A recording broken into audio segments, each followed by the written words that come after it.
ஆண்டவருடைய வார்த்தை சொல்லுகின்றது, இந்த தான் கோத்திரத்திலிருந்து 5 மனிதர்கள் அனுப்பப்பட்டு இந்த லாயிஸ் என்ற பட்டணத்தை போய் வேவு பார்த்தார்களாம்.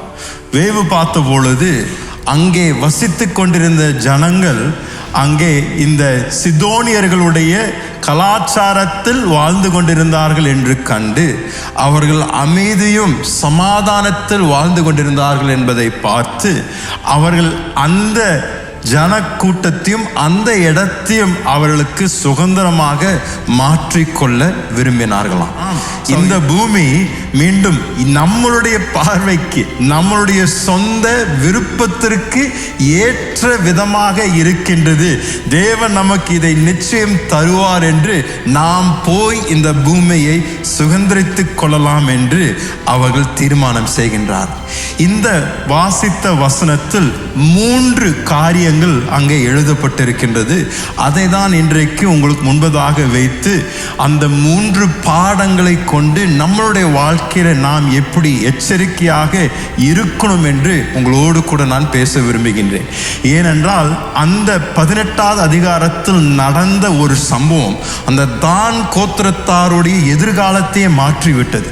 அந்த 18வது அதிகாரத்தில் இவர்கள் செய்த செயலில் நிமித்தம் இந்த தான் கோத்திரத்தாருடைய முழு கோத்திரத்திலே ஒரு மிக பெரிய இழப்பு ஏற்படுகின்றதை நாம் பார்க்கின்றோம். ஏனென்றால் இந்த வெளிப்படுத்தல் புஸ்தகத்திற்கு நீங்கள் போனீர்கள் என்றால் வெளிப்படுத்தல் 7வது அதிகாரத்தில் ஆண்டவர் இந்த கடைசி நாட்களில் நியாய தீர்ப்பு நாள் முடிந்த பின்பதாக இஸ்ரவேல் கோத்திரத்தாரை எப்படி தேவன் ரட்சிப்பார் என்று அந்த வெளிப்படுத்தல் புஸ்தகத்தில் அங்கே எல்லா கோத்திரத்துடைய பட்டியல் கொடுத்த பொழுது ஒரே ஒரு கோத்திரம் மாத்திரம் அங்கே காணவில்லை. எந்த கோத்திரம் என்றால் தான் கோத்திரத்தார் அங்கே காணவில்லை.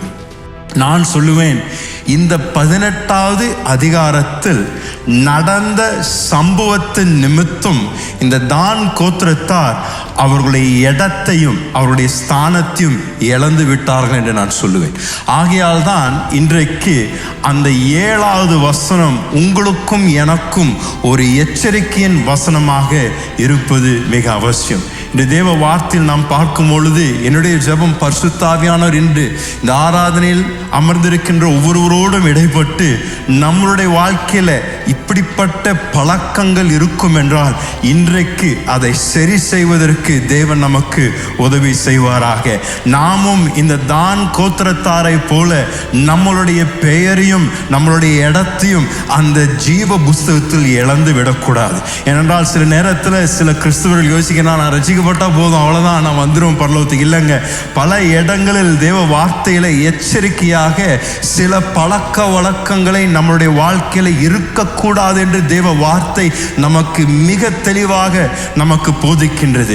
இதில் ஒவ்வொரு கிறிஸ்தவனும் ஜாக்கிரதையாக இருப்பது அவசியம். அவனுடைய வாழ்க்கையின் சாட்சியை காத்து கொள்வது அவசியம். ஏதோ இன்று காலையில் இந்த சபை ஆராதனை நீங்கள் அமர்ந்திருக்கின்ற நிமித்தம் பரலோகத்தில் உங்களுக்கு ஒரு இடம் நிச்சயம் என்று அல்ல.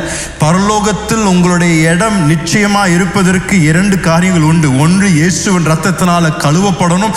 2வது, ஒரு சாட்சி உள்ள வாழ்க்கை முடிவு வரையும் வாழ்வது உங்களுடைய நோக்கம், என்னுடைய நோக்கம். இதை நாம் நிறைவேற்றும் பொழுதுதான் தேவ ராஜ்யத்தில் நாம் நித்தியத்தில் வாழ தேவன் நமக்கு அந்த கிருபையை தருவார்.